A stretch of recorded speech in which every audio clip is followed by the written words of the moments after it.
ගීතය, ගීය, එහෙම නැත්නම් සින්දුව. අපි නවතින තැන, අපි සංවේදී වෙන තැන, අපිව වෙනත්ම ලෝකයකට කැඳාගෙන යන තැන, අපේ රසවත්ම තැන කියලා කිව්වොත් නිවැරදි මාස් හිතන්නේ.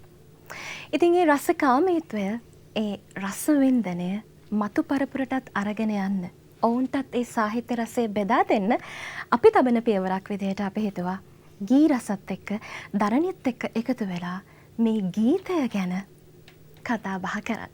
ඉතින් එහෙනම් ආරම්භ කරන්න සූදානම් වෙන්නේ අද දවසේ අපූර්ව රසවින්දනාත්මක මොහොතක්, චමත්කාර ජනක මොහොතක් ඔබට විඳින්න පුළුවන් අපූර්ව මොහොතක්. ඒ මොහොතට අපි එකතු කරගත්තා ගීතාලංකාරයෙන් ඔබ පිනවන ඔහුව. ඔබ දන්නවා ඔහු ගැන. ප්‍රවීණ ගීත රචක, ප්‍රවීණ ගීත විචාරක ධම්මික බණ්ඩාරස ආයුබෝවන් කියලා පිළිගන්නවා ඔබ. ආයුබෝවන් ස්නේහා. ඒ වගේම අපිත් එක්ක එකතු වෙනවා අද දවසේ ඔබේ හදවතේ ලැබුම්ගත් ඒ හඬ ඔබ පිනවන ඔහු. ඒ තමයි රවි රයිස්ටර්. ආයුබෝවන්. ආයුබෝවන්. ඒ වගේම වාදනෙන්, ගිටාර් වාදනෙන් අපිත් එක්ක එකතු වෙනවා මාධව බණ්ඩාර. ආයුබෝවන්. ගීතය ගැන කතා බහ කරනකොට කොතනින් පටන් ගන්නද, කොතනින් නවතින්නද කියලා ඇත්තටම මට හිතා ගන්න බෑ. ඒ තරම්ම පුළුල් මාතෘකාවක්. ඉතින් අද දවසේ ඔබ නවතින්නේ කුමන ගීතත් එක්කද? ඔබ අතරමං වෙන්නේ කුමන ගීතත් එක්කද? අපි ඉස්සරහට යමු, කතා බහ කරලා බලමු. සර්, මේ පළවෙනි ගීතය ගැන කතා බහ කරද්දී මට මෙහෙම හිතෙනවා. කාලය ගත්තොත් එහෙම කාලය හරිම පුදුමාකාරයි. සමහර දේවල් අපි හිතාගෙන ඉන්නවා ලැබෙයි කියලා. නමුත් කාලය අපිට ඒ දේවල් දෙන්නේ නැහැ. ඒත් සමහර දේවල් අපි හීනකින්වත් හිතපු නැති දේවල් අපිට එකපාරටම මෙන්න ළඟා වෙලා තියෙනවා. ඒක ඇත්තටම හිතාගන්න බෑ. කොහොමද මෙහෙම වෙන්නේ? ඒ කාලයත් එක්ක සිද්ධ වෙච්ච දේවල්, අතීතයේ සිද්ධ වෙච්ච දේවල් සමහර අවස්ථාවලදී සමහර තැන්වලට ගියාම අපි ආවර්ජනය කරනවා නේද? ඒකනේ ස්නේහා කියන්නේ කාලේ කතරම් නපුරුද? කාලේ කතරම් නපුරුද කියලා කියන්නේ ඒකයි. අපි සාමාන්‍ය කරන කාලයාගේ ඇවෑමෙන් ඒවා ඒ විදිහට සිද්ධ වෙනවා. දැන් මේ අපිට හම්බෙලා තියෙන ගීතේ ප්‍රේමකීර්ති අල්විස් මහත්තයා ලියපු අපූර්ව සංකල්පනාවක්. දැන් ඔය මහනුවර පැත්තට යනකොට මට මතක් වෙන සින්දු කීපයක් තියෙනවා. එකෙන් එකක් තමයි මේ සින්දුව. දැන් ඔය අපි අපේ ජීවිත, අපේ සිතුම් පැතුම් රවි හරි පුදුමයි. දැන් සමහරවිට දැන් ගස් තියෙනවා ඕන තරම්. නමුත් එක ගසක් අපිට සුවිශේෂ වෙන්න පුළුවන්. ඔව්. එහෙම කියනවා. දැන් අජන්තරන් සිංහ මහත්තයා ලියනවා මේ මෙයි ගහයට දවසක් දා වැස්සට අපි උන්නා. ඒතකොට තව කොච්චර ගස් තිබ්බත් මාර ගස් තියෙන්නේ නැති, නුග ගස් තියෙන්නේ නැති, එයාට සුවිශේෂයි මෙයි ගහ. දැන් ඔය ඉස්සර තිබුණා සේරම් පෙදෙස කියලා ඇස්වාට්ටු ගාවින් යන්න තියෙනවා. ඕකේ තිබුණා මාර ගහක්. දැන් ඒක කපලා. දැන් ඒක කපලා ඔය මාර ගහ ඔය පාරේ යනකොට ඔය මාර ගහ ගාව සමහරලාට මන් ටිකක් ඉස්සර නතර වෙනවා. නතරලා පොඩ්ඩක් වෙලා ඉඳලා යනවා. ඉතින් ඇයි කියලා අහන්න. ඇයි? මං හිතුවා කියයි කියලා. ඔව් ඒක මොන ඉස්සරලාම මේ ගෑනු ළමයෙකුට ලියුමක් දුන්නේ එතන. මාර්ගහ මේ ස්නේහගේ ඉස්කෝලේම ගෑනු ළමයෙකුට. හැබැයි කාලය බොහොම අතීතයි. ආනන්ද බාලිකාවේ. අපි එහෙම කියවන්නේද? 1980. මොකුත් නෑ. අද වගේ බෑග් උස්සන් කියන ගෑනු ළමයි මෙහෙම පොත් ටික මෙහෙම තියාගෙන යන්නේ. මං පිටිපස්සෙන් ගිහලා පොත් ටික උඩ ලියුම තිබ්බා. කියවලා උත්තරයක් එවන්න කියලා. මේ ගෑනු ළමයා තවත් යාළුවෙක්ගේ ඒ යාළුවා අතට පොත් ටික දීලා අර ලියුම අරන් ඉරලා එහෙම මට දමලා ගැව්වා. දැන් එතකොට අර මාර්ගහ තියෙන කම්ම දැන් මාර්ගහ නැතත් මම එතන පොඩ්ඩක් නතර වෙනවා. ඒ තමයි සුවිශේෂත්වය. දැන් මේ ගීතේ හම්බෙන අපි කියන්නේ කතකයා එහෙම නැත්නම් කතා නායකයාට යම් නගරයක් සුවිශේෂයි. ඒ නගරය ගාවට යනකොට ඔහුගේ හිත පෑරෙනවා, අතීතය මතක් වෙන්න පටන් ගන්නවා. ස්නේහත් නැද්ද එහෙම නගර සුවිශේෂය මරදාන. එහෙම දැන් රවිර මොකද එහෙම ඇති. නගර ගොඩක් තියෙනවා. ප්‍රශ්නේ ඒකයි. ඒ කියන්නේ අම්බලන්ගොඩට ගියත් සිද්ධියක් තියෙනවා, මහනුවරට ගියත් තියෙනවා, හම්බන්තොටත් තියෙනවා, මයංගලෙත් තියෙනවා. මෙතන විශේෂයෙන් මේ නගරය මා ඔබ මුණ ගැසුණු නගරයයි. මේ නගරය මා ඔබ වෙන් කෙරුණු නගරයයි. ඒතකොට මේ නගරයත් එක්ක යම් චිත්‍ර පෙළක් තියෙනවා. ඔබට මැවෙනවා. පරිසරය වෙනස් වෙලා නැහැ. ගම් ඉවුරේ එතන වැව් ඉවුරේ දියරල පෙරසේම බිඳෙනවා. නුගගස් පෙළ අප නැතුවට තව දරුලනවා. අන්න බලන්න. සරසයි බිම කඳු රැල්ලෙන් එතර පේනවා. ඔබත් එක්ක ආයෙත් යන්න හිතනවා. ඔන්න ඔබ තමයි සුවිශේෂ චරිතය. ඒ ඔබ කියන චරිතය නිසා තමයි ඒ නගරය සුවිශේෂ බවට පත්වන්නේ. දැන් ඔන්න ස්නේහ කියපු එක. කාලය විසින් හුඟක් දේවල් වෙනස් කරලා. දැන් අපේ මේ වැඩසටහන බලන අය ඉන්නවා නම් අපි හිතමු විවාහක අය බලනවා කියලා. දැන් අපි මෙහෙම ඇහුවොත් ඔබ විවාහ වෙලා ඉන්නේ ඔබේ මුල්ම ප්‍රේමයත් එක්කද? දැන් මම අහුව ප්‍රශ්නේ. ඒකට ඒගොල්ලෝ තනි තනියෙන් කල්පනා කරනවා එකද දෙකද තුනද හතර සමානට රවියට එහෙම කල්පනා කරන්න වෙනකොට දුසිමක් විතර මතක් වෙන්න පුළුවන්. එහෙම වෙන්න පුළුවන්. මේ එතකොට දැන් අපි අවංකව බලනවා සමහරවිට ඒක එහෙම වෙන්නත් පුළුවන්. එහෙම නොවෙන්නත් පුළුවන්. දැන් මේ පුද්ගලයා ආය මහනුවරට ඇවිල්ලා. හැබැයි ඔබ කියන කෙනා එතන නෑ. වෙන කෙනෙක් ඉන්නවා. තුන්වැන්නෙකුත් ඉන්නවා. ඒ තමයි පුංචි දරුවෙක්. සමහරවිට අතීතයේ දවසක ඔහු කල්පනා කරන්න ඇති අනාගතේ ඔය ඔබ කියන කෙනා එක්ක පුංචි පැටවුන් එක්ක මේ මාමත් වල ඇවිදින්න. සිහිනයක් තියෙන්න. නමුත් ඔබ වෙනුවට දැන් වෙන කෙනෙක් ආදේශ වෙලා. ඔබ අතගෙන ගිය වීදියේ ඇහා යනවා.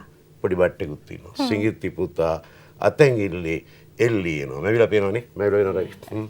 ඊට පස්සේ මොකද වෙන්නේ? අන්න කාලය පිළිබඳව පුදුම අවිනිශ්චිත බවක් ඇති වෙනවා.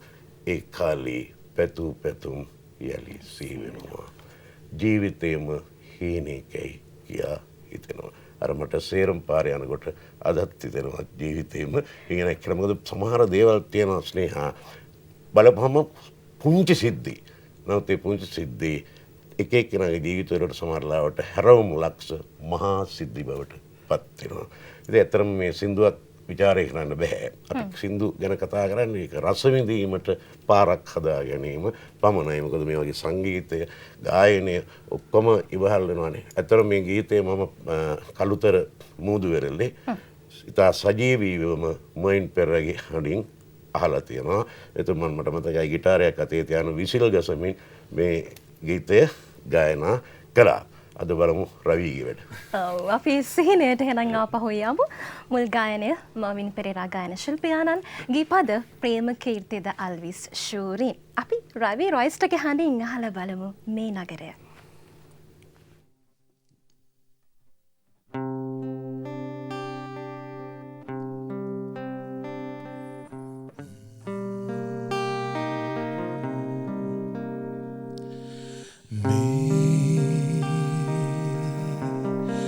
නගරය මාඋප මුණ ගැසුණු නගරයයි මේ නගරය මාඋප වෙන් කෙරුණු නගරයයි මේ නගරය මාඋප මුණ ගැසුණු නගරයයි මේ නගරය මාඋප වෙන් කෙරුණු නගරයයි.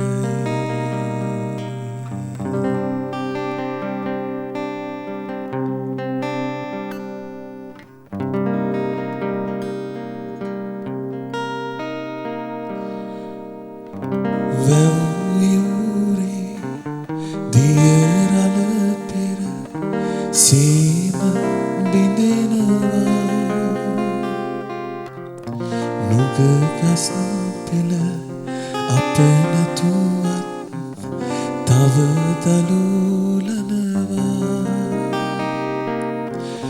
වැව්යුරේ දියරල පෙර සීම බිඳෙනවා නුගගස් පෙළ අප නැතිවත් තව දලූලනවා සරසවිබීම කඳුරැල්ලෙන් එතෙර පෙනෙනවා ඔබත් එක්ක ආයි එහි යන්න හිතෙනවා මේ නගරමා මුණ කැසුණු නගරයයි මේ නගරමා වෙන් කෙරුණු නගරයයි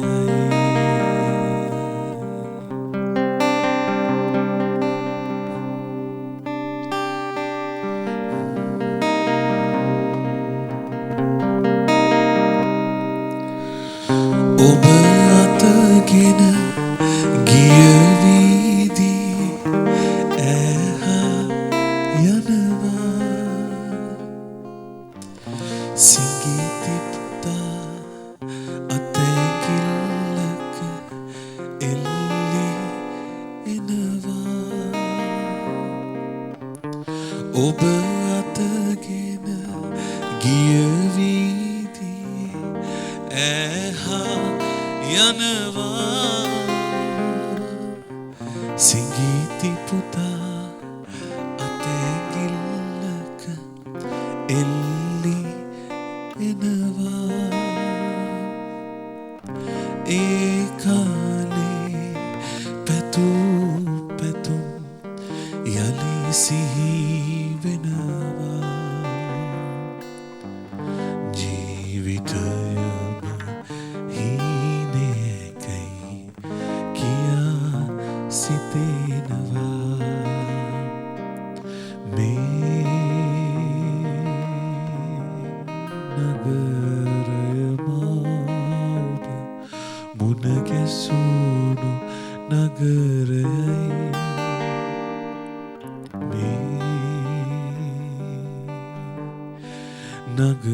නගරයමා ඔබ වෙන් කෙරුණු නගරයයි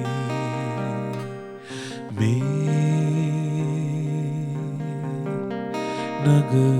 නගරයමා ඔබ මුණ ගැසුණු නගරයයි මේ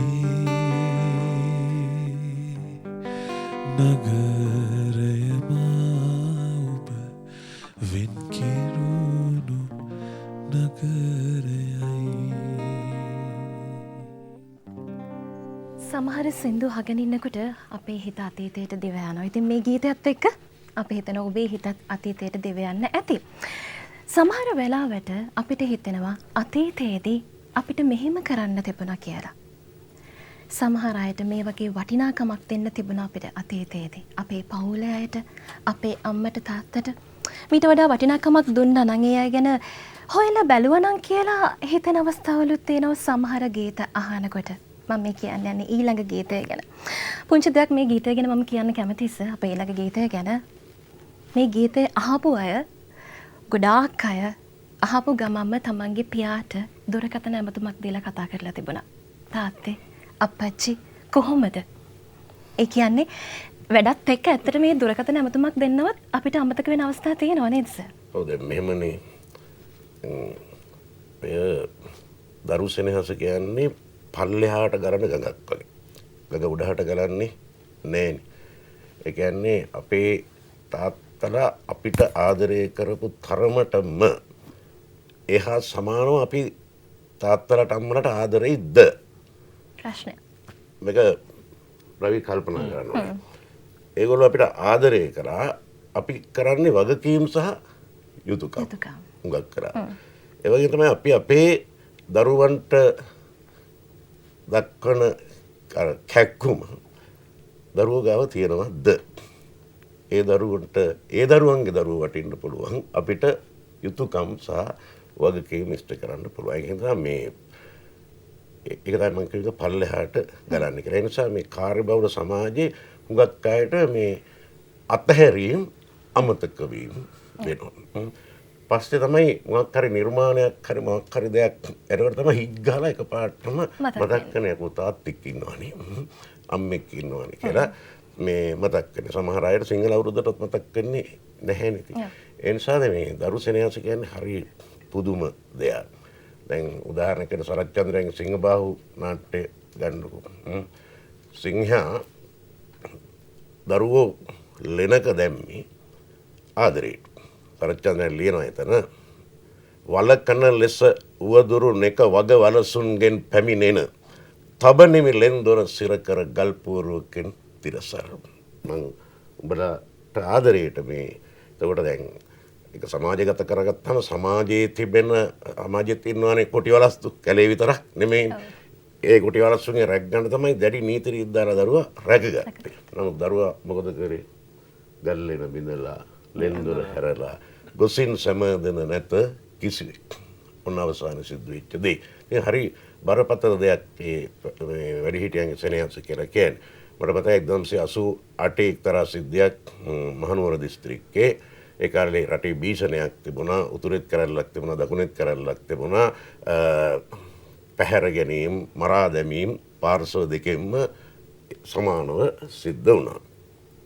එක ගෙදරකට එනවා ජිප් රථයක් නිල ඇඳුම් ඇඳගෙන නෙමෙයි. ඒ ගෙදර ඉන්නවා පාසල් යන ශිෂ්‍යෙක්, එක් පවුලේකම පුතා. ප්‍රශ්න කරලා එවන්නම් කියලා ජිප් එකට දාගන්නවා. ඉතින් කඳුකර ප්‍රදේශ මේ ජිප් එක පිටත් වෙලා ගියාපම අඬා වැටෙමින් දෙමව්පියන්ට කියන අඬන්න එපා අපි යවනවා කියලා. නමුත් තාත්තා රබර් රථ දිගේ දුවනවා. මේ රෑනි කොහාටද මේ ජිප් එක යන්නේ කියලා. එතකොට తాවකාලික ආරක්ෂක කඳවුරක් සුද්දෙකුගේ පරණ වතු බංගලාවක පවත්වාගෙන යනවා. මේකට තමයි යන්නේ. තාත්තා මේක දකිනවා. ඉතින් උදේ තාත්තා යනවා පුතා බලන්න කියලා ඒ කඳවුරට. කඳවුරෙන් කරන්නේ එහෙම කෙනෙක් අපි ගෙනාවේ නෑ කියලා. තාත්තා කියනවා මම අර කන්ද මුදුනේ නම් බලාගෙන හිටියා මහත්තයෝ මෙතෙන් ජිප් එක ආවේ නෑ කියලා. ඊට පස්සේ පළාතේ පොලිසියට යනවා. පොලිසිය කඳවුරට දුරකථන මතත් කරගෙන එහෙම කෙනෙක් ගෙනල්ලා නෑ. තාත්තා දන්න අඳුනන බලවතුන්ට කියනවා. නෑ. හැන්දෑවේ ආය යනවා කඳවුරට. ගියපම එතන නිලධාරි බැනලා එලව ගන්නවා. තාත්තා එළි වෙනකන් අඬනවා. ගෙදර එකම මලගයක්. පහවදා උදේ ආය යනවා. ගිහිල්ලා ආය අහනවා මට පුතා බලන්න ඕනේ කියලා. උත්තරේ හරියට වඩා දරුණුයි බරපතලයි. දැන් සුද්දෙකුගේ බංගලාවක්නේ පරණ. මේකේ යකඩ ගේට්ටුවක් තියෙනවා තාත්තා එක අතකින් රවි අල්ල ගන්නවා ගේට්ටුව. අරගෙන ගේට්ටුව හයි කරලා තියෙන ගල් බැම්ම එක. මේ අතින් ගේට්ටුව අල්ලගෙන ඔළුව ගහ ගන්නවා ගල් බැම්මේ. තාත්තා වැටෙනවා. වැටෙන්නේ මැරිලා. දැන් මේ ඒ තාත්තා පුතෙකුට පුළුවන් දේ දෙයි කරන්න තාත්තට බෑ නේ.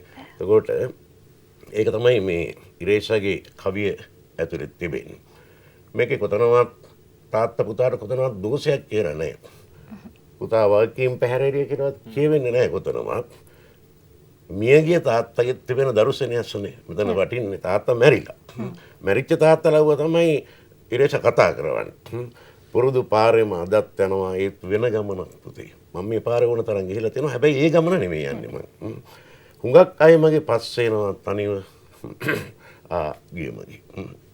මම මේ පාරේ නිතරම ගිහිල්ලා තියෙනවා. දැන් අද මම යනවා. මේක වෙන ගමනක්. හුඟක් අය මගේ පස්සේ එනවා. දැන් තාත්තට පොඩි දුකක් තියෙනවා. කවරදාවත් මගේ බර උඹේ කරේ තිබ්බේ නෑ පුතේ. ඒ කියන්නේ තමන්ම දුක් විඳ මිසක් දරුවට දුකක් දැනෙන්නේ නෑ. දැන් ඉතින් සෙනෙහස මත කරන්නේ හුඟක් බර නම් බිමින් තියපන් රිදෙනවා ඒක. ඒ වෙලාවෙත් කියන්නේ ඒ වෙලාවයි කියන්නේ.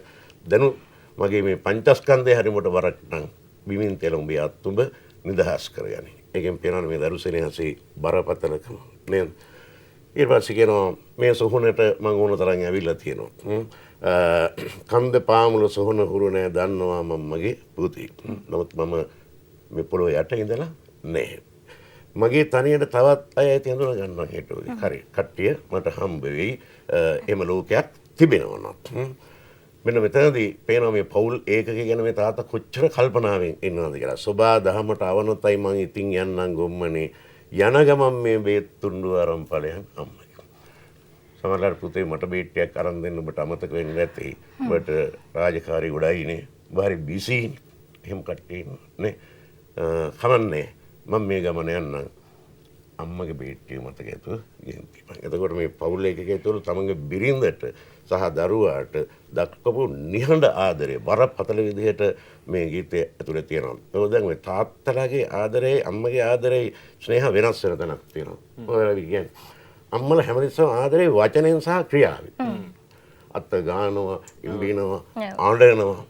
තාත්තලා සද්ද නැහැ. නමුත් අර ඇතුලේ මහම රත් හැඟීමක් තියෙනවා. ඉතින් මම හිතන්නේ මේක රවි බොහොම ලස්සනට සංගීතවත් කරලා දැනෙන්න ගායනා කරලා තියෙනවා. ඒකෙන්ද අර මේ දැන් අද කාලේ ගීතයක් එකපාරට ගීත කොච්චර බිහි වෙනවද කියන්නේ එකපාරටම ඒක මිනිස්සු අතරට යන එකම සුවිශේෂත්වයක් තියෙනවා. ඒ නිසා සුවිශේෂ ගීයක් කරියට තමයි මට දැනෙන්නේ මේක.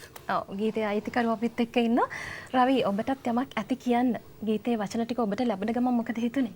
ඇතරම ලැබුණ ගමන් ස්නේහ මට හිතුන දෙයක් තමයි දැන් මේක මට ග්‍රේෂක ඉස්සලම දුන්න දවසේ මට කිව්වේ මල්ලි සින්දු මේ කවියක් තියෙනවා මේකට මෙලඩි එකක් දාලා අපි සින්දුවක් කරමු කියලා. ඊට පස්සේ මේ මට ආවට පස්සේ මට මට මේකට ටිකක් කාලය ඕන කියලා. මොකද මේ වචන ටික දැක්කට පස්සේ මේ අර ලේසින් පහසුවෙන් මෙලඩි එකක් දාන්න පුළුවන් සින්දුවක් නෙමෙයි. ඊට පස්සේ මේ කොහොම හරි මම මාස 9ක් විතර මං ගත්තා මේ වැඩේට. අරගෙන මං කිව්වා මං මෙලඩි එකක් දාලා තින්නේ මං ඔයාලට සින්දුව හදලා මේවන්නම් කියලා. එතකොට මට ඕන වුණේ මේ සින්දුව ඇහුවට පස්සේ ඒ අර තමන්ගේ කතාව කියන්නේ මට උනේ ඉමේජ් එක හදන්න. කියන්නේ කෙනෙක්ට මැවිලා පේන්න මේ සින්දුව ඇතුළේ තියෙන කතාව.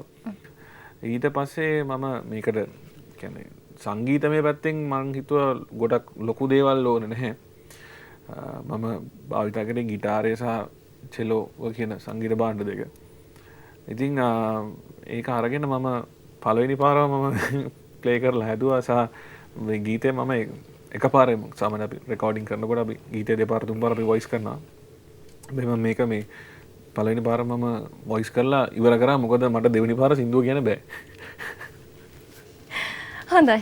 එහෙනම් ඇත්තටම ඒ වචන පෙළ ඇහුවත් අපි එතනදිත් සංවේදී වෙනවා. එහෙනම් රවි ඔබට ආරාධනා කරනවා නැවතත් ඔබේ ගීතය ගායනට. ගීපද ඉරේෂා හේමමාලය කිවිදයක් ගීත රචකාවයක්. ඉතින් අයිතිකරු ගායකයන් අපිත් එක්ක ඉන රවි රොයිස්ට් ඒ වගේම සංගීතයත් ඔහුගේමයි.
කඳ පාමුල සොහොන හුරුනේ දන්නවාමං මයේ පුතේ මගේ තනියට තවත් අය ඇති අඳුරගන්නන් හෙට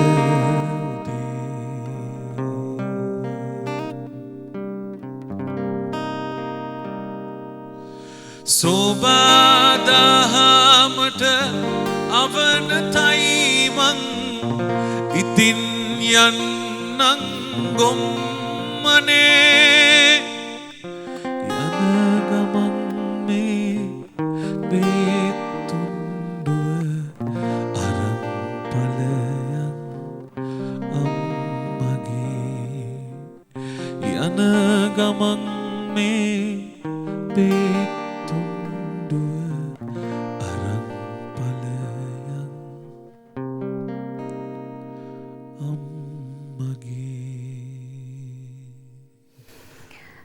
මං හිතන්නේ ඔබත් ගැඹුරු හුස්මක් හෙලන්නට ඇති නෙතඟ කඳුලක් එක්ක. එසේනම් අද දවසට අපේ වැඩසටහන හමාර කරන්නට ඉතින් සිද්ධ වෙනවා. මොකද අපේ කාලය හමාර වෙලා තියෙන හින්දා යතර ඔබට මතක් කරනවා. දරණි කාන්තා පුවත්පත කාන්තා ඔබ වෙනුවෙන්ම සැකසුණු පුවත්පතත් එක්ක ඉන්න කියලා ඔබට බොහොම ආදරයෙන් මතක් කරනවා. ඒ වගේම දරණි Facebook page එක තියෙනවා. Instagram page එක තියෙනවා follow කරන්න, Facebook page එකට like කරන්න, දරණි YouTube channel එක තියෙනවා subscribe කරන්න කියලා ඔබට ආදරෙන් මතක් කරනවා. එහෙනම් තවත් වැඩසටහනකින් මේ වගේම රසවත් වැඩසටහනකින් නැවතත් අපි හමු වෙමු. ඔබට සුබ දවසක්. සෝබාදහමට අවනතයිමං ඉතින් යන්නං ගොම්මනේ